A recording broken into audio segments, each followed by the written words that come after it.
Hello, this is Mark Tooley, president of the Institute on Religion and Democracy in Washington, D.C., and I have the pleasure of conversation today with Collin Hansen, editorial director of the Gospel Coalition, one of the more influential and successful Christian networks in America in terms of publication and gatherings. So Collin, thank you so much for joining us. Oh, thanks for having me, Mark. I should point out that it was Collin who authored the famous book 14 years ago, Young, Restless, and Reformed. So we can credit him for at least articulating the concept. So Collin, tell us a little bit about what it meant or what it means to be young, restless, and reformed. Well, when I was writing this, Mark, as you and I have talked about a lot, I was not too many years removed from having grown up United Methodist. Had a conversion experience myself, went off to college at one of those old United Methodist schools, Northwestern University in Chicago, with a Methodist seminary right there in the center of campus. But oddly enough, as I, embraced my evangelical awakening, it was really, I got steered in Reformed directions. And as I saw that, I began to wonder, okay, how many other people have this journey like I do?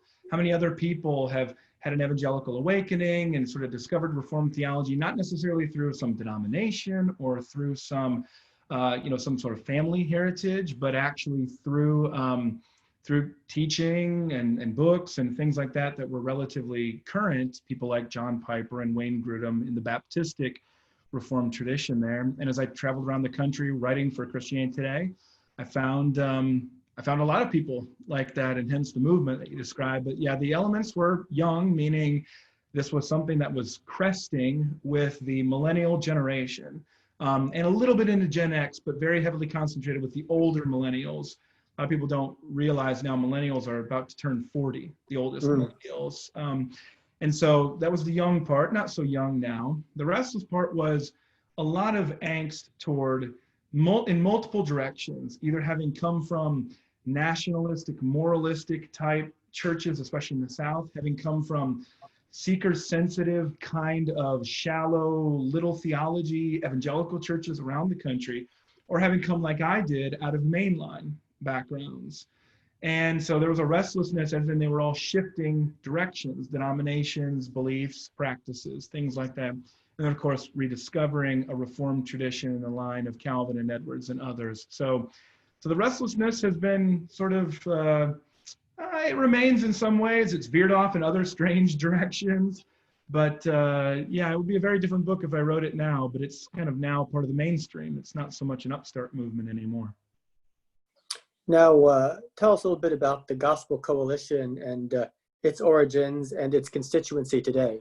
Yeah, so the Gospel Coalition started about the same time. In 2005 was the first meeting. And I think one thing that's so interesting is that first meeting, Mark, was in 2005, shortly after President Bush was reelected. I was working at Christianity Today at the time as the news editor covering politics, and wasn't aware that this group of pastors led by Don Carson, a Baptist theologian, free church theologian based in Chicago, and then Tim Keller, a Presbyterian pastor in New York City, it convened a group of 50 other, mostly Presbyterian and Baptist and free church leaders in the broadly Reformed tradition to talk about what could be done to help focus the evangelical movement to not stray from its theological core. The theological core that goes all the way back to the Wesleys, of course, and Edwards and within that Reformational tradition. And so, but one of the things that was so interesting is that one, Tim Keller was not very well known at the time. At that first meeting, they kind of joke about how nobody knows who Tim Keller is. So a lot of the influence the Gospel Coalition has had, of course, has been through, especially the publishing ministry of Tim within the PCA and much more broadly there. But then also our founding president, Don Carson, made a really interesting comment. He said that sexual ethics would become the new indulgences issue of this generation that would bring a widespread divide in the Western church. And I think what's so interesting about that, Mark, is that he's saying it right after, as you can remember, the famous values voter election. President Bush has swept back into the White House through, there was an abortion ban, or excuse me, a gay marriage ban in Ohio that year. We were still 4 years away from California reaffirming their ban on gay marriage through the ballot box. We were many years away still from any group of people voting on gay marriage to authorize it, let alone the Supreme Court, of course, mandating it across the country. And many denominations, Methodists, Presbyterians, Lutherans, on and on, really embracing more of that sort of gay agenda and direction. But Carson could see back then with TGC and TGC's origins, this will bring a total tidal wave of change through the Protestant church in the United States. And we wanted to try to help us to bring a theological backbone to evangelical churches to survive this wave. And one of the ways that we did that, especially, was through a recovery of that evangelical Reformed tradition. So we're evangelicals first and Reformed second, which means we care most about the gospel, not what divides evangelicals from each other, but what divides evangelicals from unbelievers. But second, we do realize that within the Reformed tradition, which gives us, we think, a pretty robust way of being able to engage the culture both positively in renewing the culture, but also negatively in terms of being able to critique the culture according to Scripture. Now, the Gospel Coalition would include Baptists, Presbyterians, some Anglicans, some independent evangelicals who are Reformed, but would the dominant demographic be Reformed Southern Baptist, would you say? I think so, Mark, just because of the numbers. It's the largest Protestant denomination. And so everywhere you go, I mean, especially in the South, but not exclusively the South, it's just where the numbers are going to be. And then when you look at, you've probably seen this, Mark, the difference in seminary enrollments from the mid-1990s until like the mid, like 2016 or something. It's a very different list, and certainly the Southern Baptists have come to dominate that list. And the Southern Baptist seminaries that dominate the list tend to be affiliated within this broadly Reformed tradition, which is also itself a change in the last 20 years. So yes, by numbers, that's definitely true, but the PCA also, having started out as a splinter from the PCUS, the Southern Presbyterians, but then years ago before they merged with the PCUSA, but then as we can see exemplified through Keller, aggressively church planting around the country and especially in secular areas. So a lot of that PCA work is deeply connected to us. And like you said, also your more Reformed minded Anglicans, including there in the DC area, and folks affiliated with the Evangelical Free Church and other non-denominational groups. But yeah, center of gravity numbers wise, it's probably going to be Southern Baptist, but the PCA, I mean, our president, Julius Kim, our board chair, Kevin DeYoung, another one of our key board members, Ligon Duncan, they're all PCA. So small denomination, hugely outsized influence. Yes, absolutely. And that's true for the Reformed in general in terms of their overall intellectual influence among evangelicals in America. As we've discussed, I know here in the Washington, D.C. area, almost all the new church plants I can think of in the city and the inner suburbs are by Reformed-minded pastors, many of whom would relate to or connect with the Gospel Coalition. The only one I could think of off the top of my head would be, would be Mark Batterson's church network. Right. He comes from an Assemblies of God background. Right. But I assume the same is true for other major metropolitan areas. This very strong presence among church planters by Reformed pastors who often relate to the Gospel Coalition.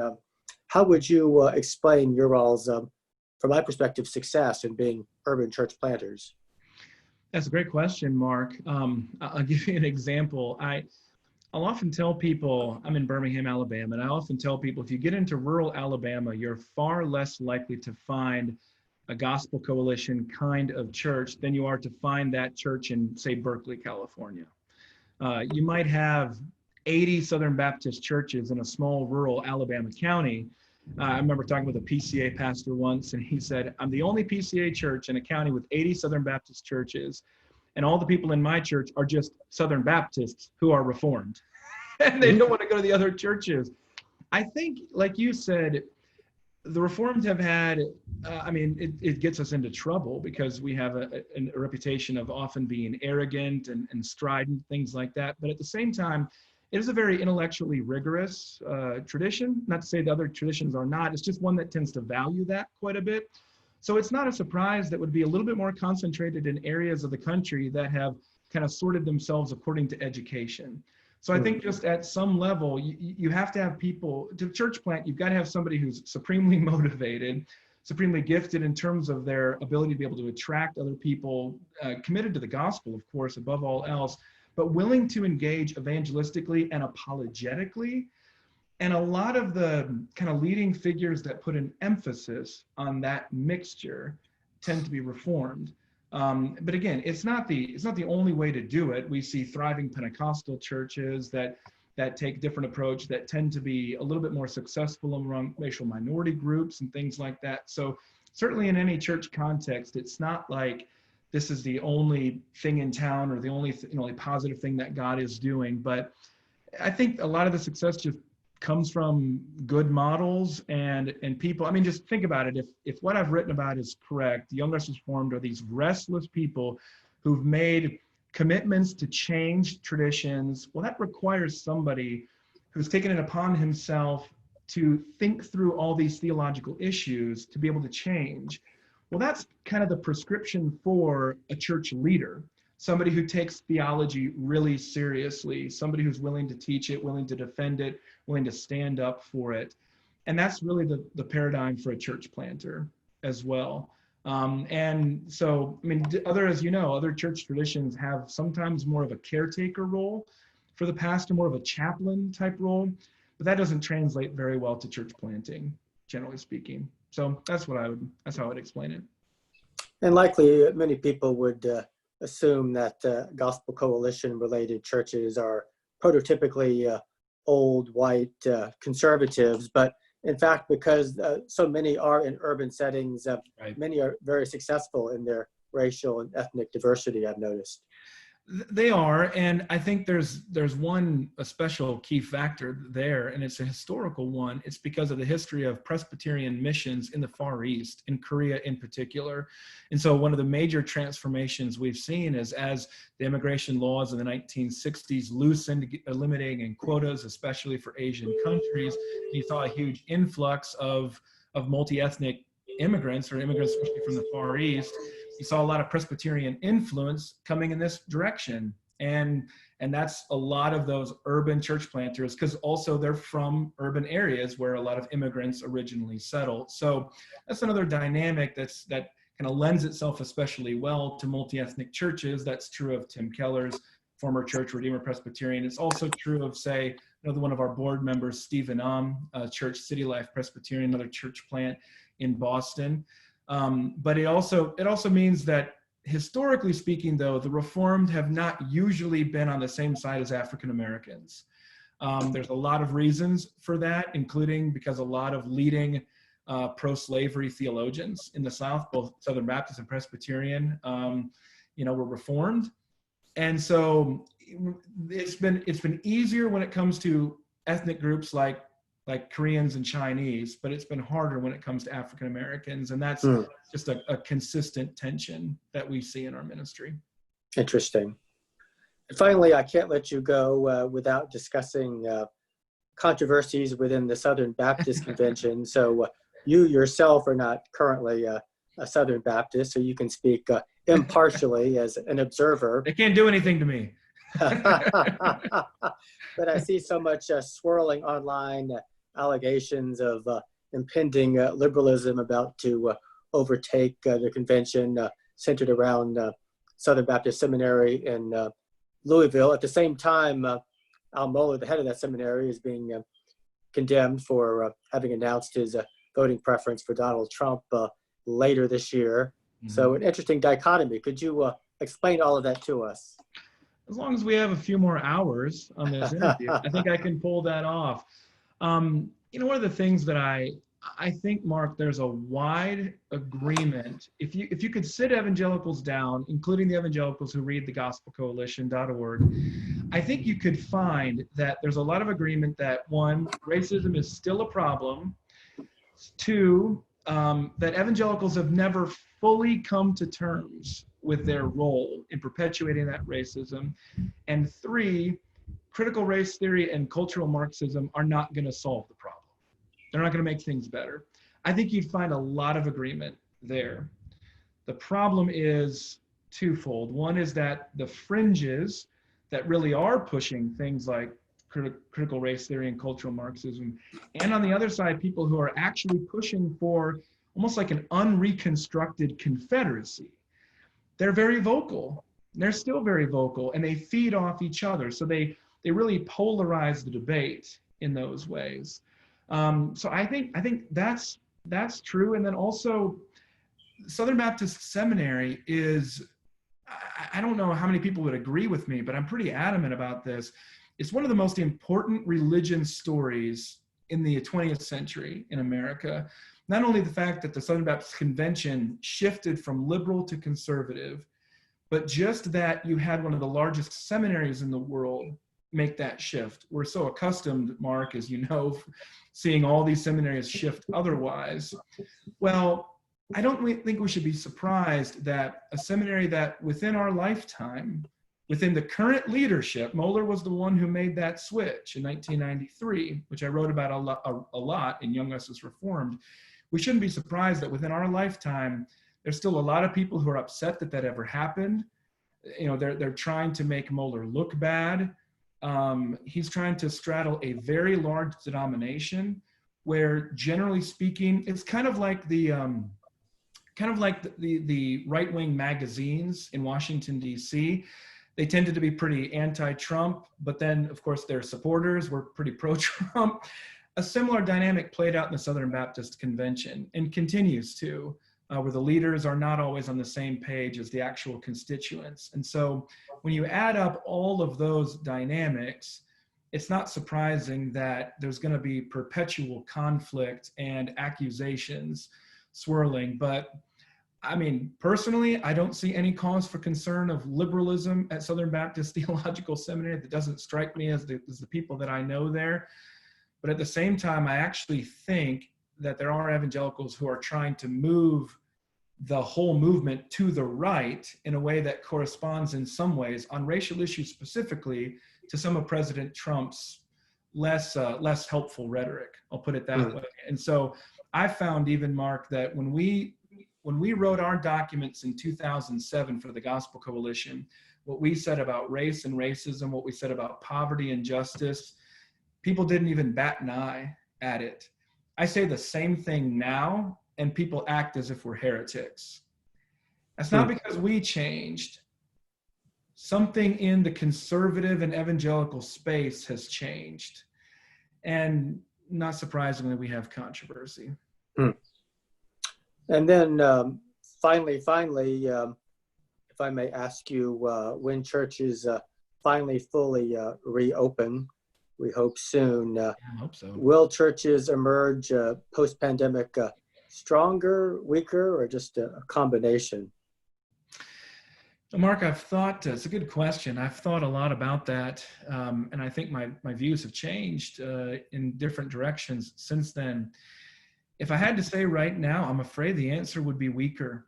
I think there is something intrinsically irreducible to our gathering together for what makes church. I've seen some people claim that this shift will mean that our churches become online first organizations that have physical manifestations. I think that is completely wrong. I think people are going to realize just how important it is to gather together. The problem is the rhythms have been so disrupted just by not going to church, by people having to move to escape places like New York City. I know I've talked with Tim Keller about this. His view is that many churches in New York City are simply going to have to start over. They don't even know who's there anymore, who's moved away. So I'm afraid, Mark, I mean, I'm an eternal optimist when it comes to the church, because the gates of hell shall not prevail against her by the power of Christ. But a short term, I'm a bit of a pessimist. But that's the commitment of the Gospel Coalition, is to provide resources to support the local church in making disciples of all nations. And so as long as the God is still, before Christ is returned, we're going to keep doing that. And I think, so I do see a lot of positive things happening, but generally, I think this is going to weaken our churches. I also thought, Mark, that that this crisis would be a time of unity, that people would be coming together. But I think the insidious and perhaps even satanic nature of this pandemic has been one that has sowed the seeds of more discord, more distrust between us on all kinds of different axes, geographical ones, racial ones, political ones, all kinds of things. And so I think there's going to have to be some healing first. And so I'm hoping we can come back as soon as possible. But just short term, I'm afraid I'm a little discouraged. Well, on that pessimistic note. Sorry, I tried to be honest. Pessimistic, but perhaps realistic note. Collin Hansen of the Gospel Coalition, thank you for an insightful conversation. Thank you, Mark.